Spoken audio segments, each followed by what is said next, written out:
Abatuuze ku luguudo lwa Mukono Kyetume Katosibe ekyanze ne bava mu lukiiko olubadde luyitiddwa ba kampuni ya Raymond Construction Company Limited nga bano bakola oluguudo olwo. Olukiiko lwaki muluva? Abantu abakwatibwa sibe basinga. Kino kiddiridde abakulira kampuni eyo okubategeeza nga bagenda okwongera okuyisa oluguudo mu ttaka lyabwe. Abatuuze kye bawakanyiza nga bagamba nti ne ssente ezasooka nga bayisa oluguudo mu ttaka lyabwe bazitambulidde kumpi bwe yakubagwa ku ntumbwe. Batubadde mu 2010 gula 2015 batandise okutuwa ate balondamu kati emitima gikwewanika munno wali bamusasudde bwe tebannakusasula emyaka gigenda bwe batuwa ssente balina ennamba ze bakozesa nti olina okulaba omukulu gundi alina okutema ssente n'ebbanka n'ekutema naye obusente bwe batuwa tebatunyigiriza.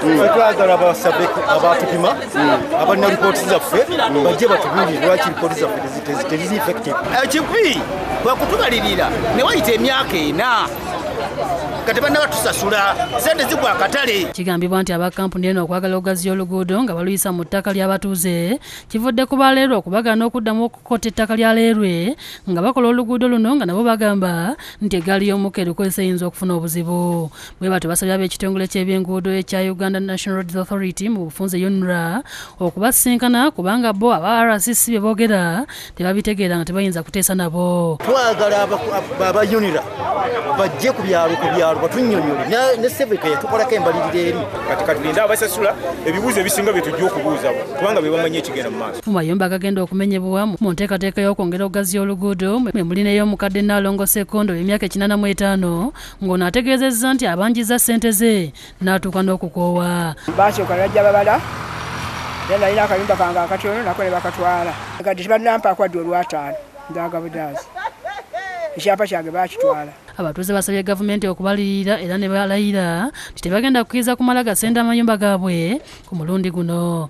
Gavumenti erowooze ku bantu tuleme kusimbira kago nga tubanja busente buno bwali butini nnyo. Sooke batusasule bwe bamala okutusasula balyoke basende. Omwogezi wa kampuni ya RCC Livingstone Kale Senkatu ategeeza nti abantu bano batuufu okwemulugunya ku butaliyirirwa. Abatuuze balina okwemulugunya kwabwe kutuufu kubanga tebannaba bangi badde tebannaba kufuna ssente nga ssente zaabwe ziri mu kkubo bagenda kuba basasula amangu.